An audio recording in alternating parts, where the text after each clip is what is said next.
Se você quer colher tomates gigantes e verduras perfeitas, pare de seguir a agricultura moderna. Hoje eu vou te ensinar os segredos antigos que a indústria não quer que você saiba. Você já percebeu que as hortas dos nossos avós pareciam incríveis, com plantas grandes, fortes e cheias de frutos, mesmo sem fertilizantes químicos, sem pesticidas caros e sem tecnologia moderna? E agora, a maioria das hortas modernas parece fraca, com pragas constantes, folhas amareladas e pouca produção. Então, o que aconteceu? Por que nossos avós conseguiam produzir o dobro ou até o triplo com recursos simples, enquanto hoje as pessoas lutam para colher um punhado de tomate? A resposta é simples. Eles conheciam segredos naturais, técnicas antigas, eficientes e quase esquecidas. E hoje, no Horta Natural Brasil, eu vou revelar os 12 segredos das hortas antigas que fazem sua produção dobrar, sem química, sem gasto alto e sem sofrimento. E no final do vídeo, eu vou te ensinar a técnica mais poderosa de todas, a técnica que minha avó usava para fazer tomates do tamanho de uma bola de futebol. Antes de começar, se você quer resgatar essa sabedoria ancestral e transformar sua horta, inscreva-se no canal e ative o sininho. Agora, me diga uma coisa: você já viu uma horta antiga e ficou impressionado com o tamanho das plantas? Enquanto a sua horta luta, a deles parece crescer sozinha. Então, qual é o segredo? O primeiro segredo é o consórcio inteligente de plantas, também conhecido como plantio companheiro. Hoje, muitas hortas são organizadas de forma bonita e limpa. Um canteiro para tomate, outro para alface, outro para cenoura. Isso parece organizado, mas é biologicamente pobre. Na natureza, plantas crescem juntas, misturadas, e essa diversidade cria um equilíbrio perfeito. Os nossos avós nunca plantavam uma única cultura sozinha. Eles misturavam plantas estrategicamente porque sabiam que cada espécie podia ajudar a outra. Um exemplo clássico é o famoso trio das três irmãs: milho, feijão e abóbora. O milho serve de suporte para o feijão trepar. O feijão fixa nitrogênio no solo, alimentando as outras plantas. E a abóbora cobre o chão, controla ervas daninhas e mantém a umidade. É uma simbiose perfeita. E o resultado? Produção maior e plantas mais saudáveis. Esse tipo de consórcio aumenta a produtividade do canteiro em pelo menos 50% comparado a plantar cada cultura separadamente. Outro consórcio muito forte é o tomate mais manjericão mais calêndula. O manjericão repele pulgões e mosca branca. A calêndula atrai insetos benéficos que comem pragas. E o tomate cresce verticalmente enquanto as outras plantas ocupam o solo. 3 culturas no mesmo espaço com proteção natural contra pragas. E isso não é apenas teoria, é prática. Eu comecei a aplicar consórcios inteligentes há 3 anos. Antes, eu colhia 10 quilos de tomate por temporada. Hoje, eu colho entre 15 e 20 quilos. E os pulgões? Quase desapareceram. A chave é entender quais plantas se beneficiam mutuamente e quais competem. Leguminosas fixam nitrogênio no solo, aromáticas repelem pragas e plantas de raízes profundas alcançam nutrientes que as rasas não alcançam. E quando você combina isso corretamente, a horta se torna um sistema vivo, forte e produtivo. O segundo segredo das hortas antigas é algo que a maioria das pessoas hoje ignora: diversidade máxima e bordas floridas. Nossos avós não queriam uma horta limpa e sem flores. Eles sabiam que flores não eram apenas decoração, elas eram segurança natural. Flores atraem insetos benéficos, como joaninhas, crisópides, vespas, sirfídeos, aranhas. Sim, elas também ajudam. Esses insetos são predadores naturais de pulgões, lagartas e outros invasores.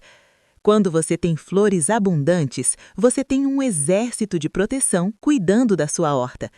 algumas flores que eram usadas com frequência. Calêndula repele nematóides e protege o solo. Cosmos atrai insetos benéficos. Girassol atrai pássaros que comem lagartas. Capuchinha funciona como planta isca para pulgões. Zinnia atrai insetos bons e aumenta a biodiversidade.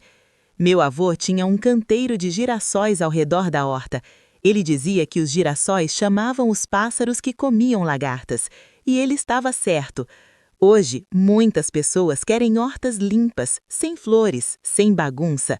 Mas isso cria um problema. Sem flores, você elimina os predadores naturais. E aí, você depende de pesticidas. É como construir uma casa sem portas e depois comprar cadeados caros. Eu transformei minha horta adicionando bordas floridas em todos os canteiros.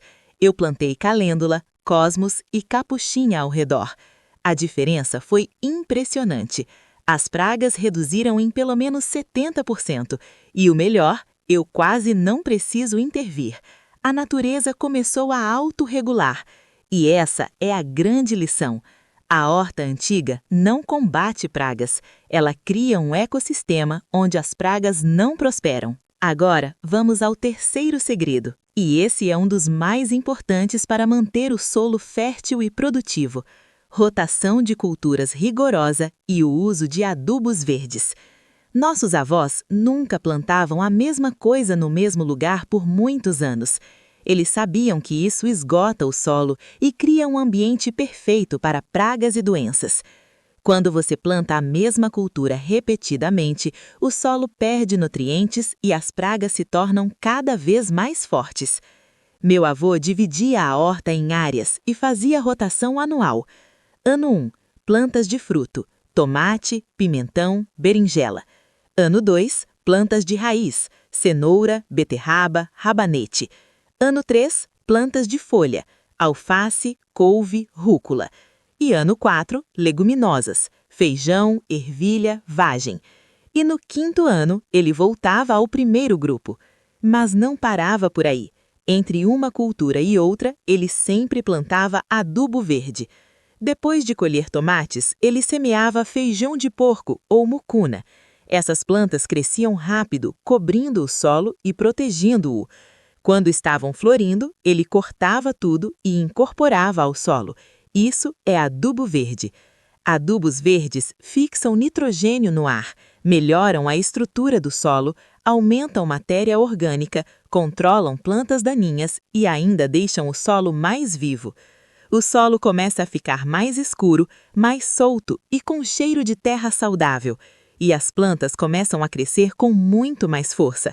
Esse é o segredo. Solo vivo e em constante renovação. Agora, vamos ao 4º segredo. E esse é o segredo que muda tudo quando o assunto é água. A água é o recurso mais precioso da horta, e nossos avós sabiam como economizar água e usar de forma eficiente. Eles não regavam todo o dia. Eles usavam 2 técnicas simples e poderosas. 1. Cobertura molha, mulching. Cobertura molha é uma camada de material orgânico sobre o solo. Pode ser palha, folhas secas, serragem, cascas, capim seco. Essa camada protege o solo do sol direto, reduz a evaporação e mantém a umidade por muito mais tempo. E além disso, com o tempo, ela se decompõe e vira nutrientes para o solo. Nas hortas antigas, você quase nunca via terra desnuda exposta ao sol, e isso fazia com que a água durasse mais dias. 2. Irrigação profunda e espaçada. Em vez de regar superficialmente todo o dia, os nossos avós regavam fundo e menos vezes.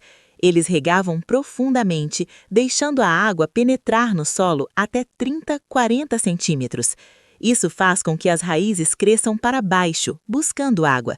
E plantas com raízes profundas são mais fortes, mais resistentes e menos dependentes de irrigações constantes.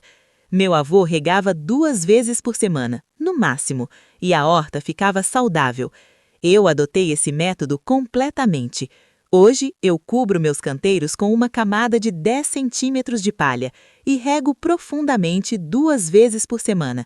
Meu consumo de água caiu pela metade e minhas plantas ficaram mais fortes e mais saudáveis. Esse é o segredo. Se você quer plantas fortes, você precisa de raízes profundas. E raízes profundas só acontecem quando você rega profundamente e mantém o solo coberto. Agora, vamos ao sexto segredo. E esse segredo é sobre timing perfeito. Os avós não plantavam apenas quando queriam. Eles observavam a natureza. Eles observavam a lua, o clima, os sinais da natureza. E isso fazia uma enorme diferença na germinação e na produtividade. Plantar conforme a fase da lua. Minha avó dizia: folha na lua crescente, raiz na lua minguante, fruto na lua nova. Pode parecer superstição, mas a verdade é que a lua influencia o solo e a umidade. Então, ao plantar conforme a lua, as plantas crescem mais fortes e mais rápido.